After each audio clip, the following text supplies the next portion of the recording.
My cheating wife's life got collapsed when I blindsided her with divorce papers. Karma hits. Hello. I've been a lurker here for a little while, trying to process infidelity in my life. Long story short, wife and I have been married 8 years, together 12, and have 2 small kids. This year has been tough, but we have had our arguments, but nothing that I would ever think would push my wife to cheat. Anyways, I noticed her lately being distended, being uncommunicative, and decided to confront one evening. At that time, she said that she was not happy and couldn't feel a spark anymore.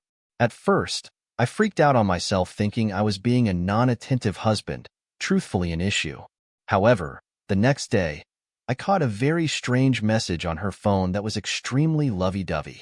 I took a look and then found my wife was messaging a man for a long time with lots of I love yous and plans for future together. Effing destroyed.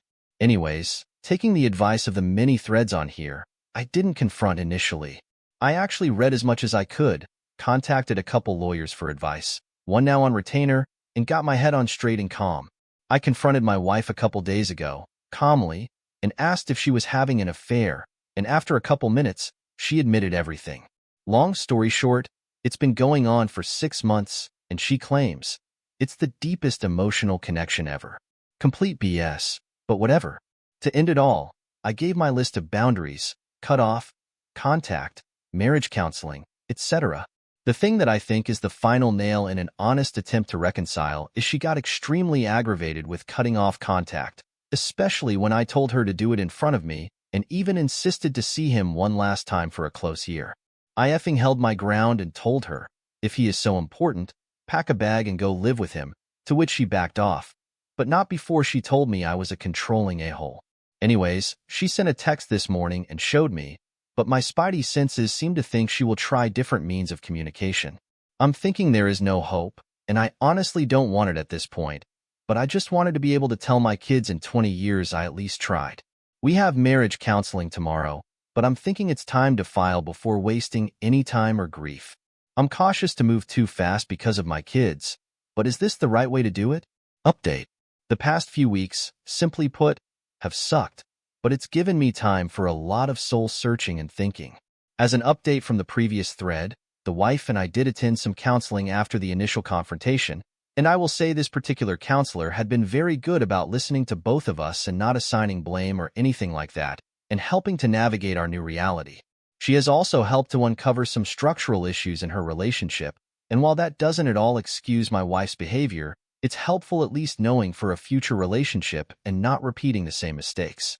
As also mentioned in the thread, my wife's initial reaction to my boundary to cut off contact with the affair partner appeared to go unheeded, and it did catch some small messages between them before she completely went dark with her chat, logs, and phone.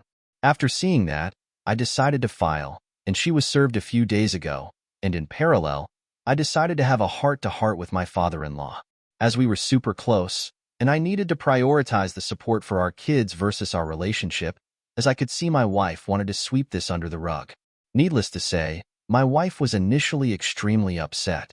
Her fantasy was blown up, but her therapist did talk it through with her from my point of view on why this needed to happen, and I think she is starting to realize the consequences of her actions and start to see there are real things that are going to be lost. From here on out, I'm just trying to process the new life ahead and the huge change in my identity from my husband to father to something else, same with her. I will say since I filed, my wife was immediately shocked when I dropped that on her, and she has been very emotional these past few days. I honestly think she thought I would never be able to walk away.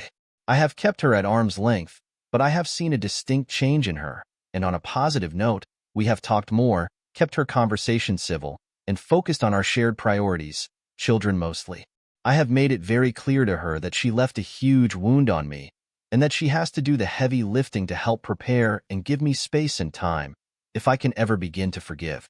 I will say it again and again, her actions are the most selfish, self-centered, horrible thing you could do to a person, but I have not lost sight that we still need to raise our children, and that is my focus point as I navigate how I will move to the next phase of my personal happiness. I wanted to thank everyone for the previous comments and insight.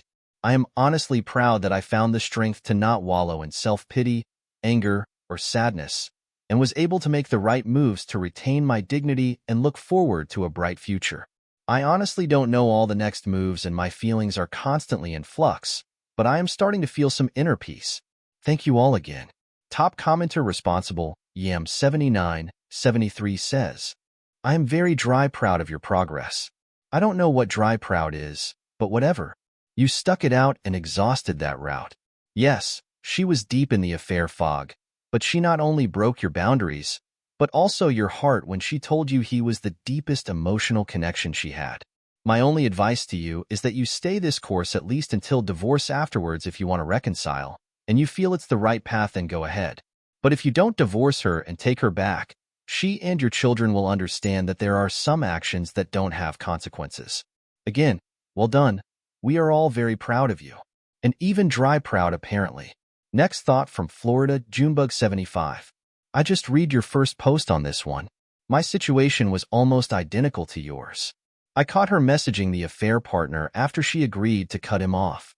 When we went to couple therapy, they tried to drag me into a relationship analysis, and I blew up on the therapist and my ex after they tried to both corner me about housework and doing more of it. I then realized that the therapists cater to soften any accountability that would cause conflict. I forced the counselor to confront my ex about the ongoing text messages. She wouldn't do it. I was basically running the counseling session myself, and we quit thereafter anyways, after I decided to leave her. It's like an emergency room patient comes in with a gunshot wound in his chest, and the doctor begins by asking if the patient smokes or eats too much cholesterol. All those other health factors are irrelevant, as long as there's an open hole in your chest. This is why when you start describing your counseling session, I was getting pissed and thinking that they were somehow going to convince you that you had a part to blame for the cheating. My ex was also shocked I went through with splitting up too. Anyways, good luck, and I think you're doing the right thing. Our next comment comes from D, Reddit Avenger. Hope you don't discount what will be lost if you stay. This is never talked about, but it's a very real thing. Anyway, you are on the right track. Though I will say I think marriage counseling at this point is a mistake in this situation. You can't work on a marriage without a framework of good faith. You need that as a solid foundation.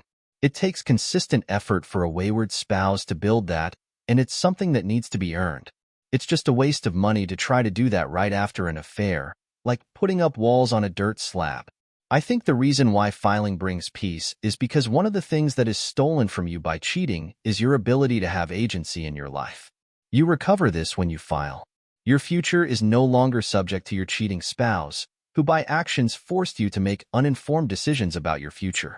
Everything immediately regains control. Even if you eventually stay together, it balances the scale to a more even level of control. I would be prepared for the possibility of a sudden change of heart by her. Affairs have none of the cares of real life. It's very easy to have the best relationship of your life when the only time you spend together is taken up by only the fun stuff. There is also an artificial intensity that the forbidden nature of the relationship builds. There will be gone now as well, and real life has already encroached on her la la land. You may come running back to you to save her, but honestly, this is more about her consequence and less about her love for you.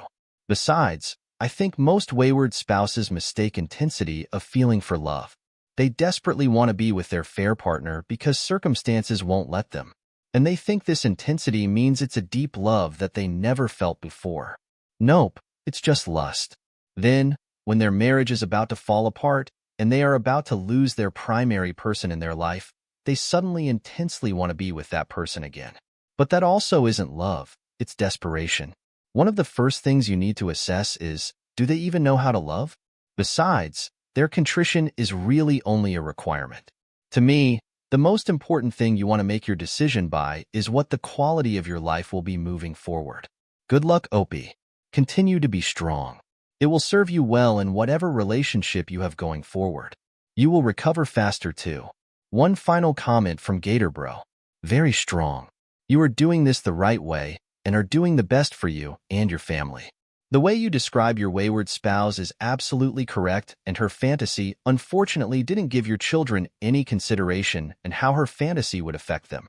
By the way you have done things, I know you will continue to stay strong for yourself and your children. Alright, let's go to the second cheating story. My 31 male, ex, 29 female, Started getting close to her coworker, and I found out from a conversation with another female coworker that she was really into his body, found him attractive, and felt like he was going to get her in trouble with her husband. I felt comfortable and told her about this, and she kind of gaslit me into thinking it's nothing. Fast forward a year, and they become even closer, hanging out after work and during lunch breaks, smoking weed together and walking home together. I discover this and told her I'm uncomfortable with it. She says okay and agrees to limit their time together. A month or two later, I ask if she's still spending time with him. She says no and tries to prove it with screenshots of their messages, which are few and far between. A month later, I found out she skipped college classes to hang out with him alone because I checked the phone records and saw that they had been texting a lot more than she let on and was deleting messages and hiding their private hangouts. She slowly started to come clean but swore up and down it was platonic and that he was like a brother to her. They were only discussing the issues in their relationship and there are no romantic feelings involved. Not too long afterwards, in a completely separate conversation, she casually mentioned to me that she is no longer sexually attracted to me and gave no suggestion or insight on how I could work to fix that for her. I couldn't take the lying, gaslighting, and the uncertainty, and things were already on the decline. Sex life slowed down a lot. Lots of emotional neglect, insecurity from micro-cheating, invading privacy, and then trying to tell her not to talk with her coworker who was a threat to our marriage. It wasn't going well. Broken trust from the inappropriate conversations she would have with coworkers and strangers. It was all too much, and I finally decided to move out and end it all with hopes that she would see my value and come back ready to be a good wife now. 5 months later, I was doing well in life. New job, new apartment, 30 pounds lost, and a boost of confidence from meeting new women with lots of successful moments. I felt like me again. Then her and I started reconnecting again. We weren't yet divorced and we missed each other, and both agreed to still be friends with benefits and see where things go. Possibly in the future we would get back together, and I held on to that because of the length of our relationship, 10 years, and the fact that she was my best friend. Things went well at first, and it felt like old times, and there was clear chemistry and familiarity, but she wasn't overly aggressive with her feelings towards me, basically played the friends with benefits role well, and never let herself get into the sexual moments. It made me feel like she was not really into that part of our current relationship, and the friendship was more important. I was just happy either way. About 2 months after we reconnected, she comes over one day. We grab some food and head back to my place to do the deed. It went well, and afterwards, we were just hanging out on the bed chilling when she fell asleep naked next to me. I went out to the living room since I wasn't tired and played some PS5. I hear her phone go off and realize she left it in the living room. I got super curious and realized my fingerprints still worked for her phone. I snooped around and eventually found a picture of the same coworker in her phone, but it was a picture of him shirtless in her old apartment only a few weeks ago. I immediately open up his contact to see he is saved as Daddy Jason. I do a quick skim through and see all the graphic messages and pictures shared between them and lost my crap. This looks like it had been going on for a long time, but it doesn't look like they started having sex until we split. I took a picture of her naked on my bed from her phone and sent it to him saying you can have her bro, then kicked her out of my apartment at 2 a.m. Told her I knew what she did and we can't speak anymore. I will call you with next steps for the divorce. I then proceeded to draft her the nastiest, most cruel message I could while also letting her know just how much this devastated me. She never responded. She followed up a week later, obviously condemning me for everything I said. I wasn't proud of saying any of it, and my only purpose was to hurt her just as bad as I was hurt in that moment. It all went over her head. She called me insecure. She said the resentful sex she would give me once every other week was never good enough, and the worst was all she had to say regarding what I had discovered was, "I'm sorry I hurt your feelings. I'm struggling to move on with other people now because I'm afraid that I'm not enough, and that if they don't show their interest the way my ex used to show interest in me, now she shows interest in that way to her coworkers, that it will never work. I just want a girl who likes me for me, thinks I'm good enough, and will always choose me even when we are old and saggy and have been together for decades. I just never thought women like her existed. I thought she was better than that. Did she cheat?" Update. She sent a long apology explaining how sorry she is and she regrets it. I just asked her one simple question as a response. "I just want to know why you cheated." She said she is sorry and not sure. She says it was probably because she was attracted to him, feeling unhappy, and it was something new and exciting. That's all the closure I needed. She was truthful for once in her life and finally admitted to cheating.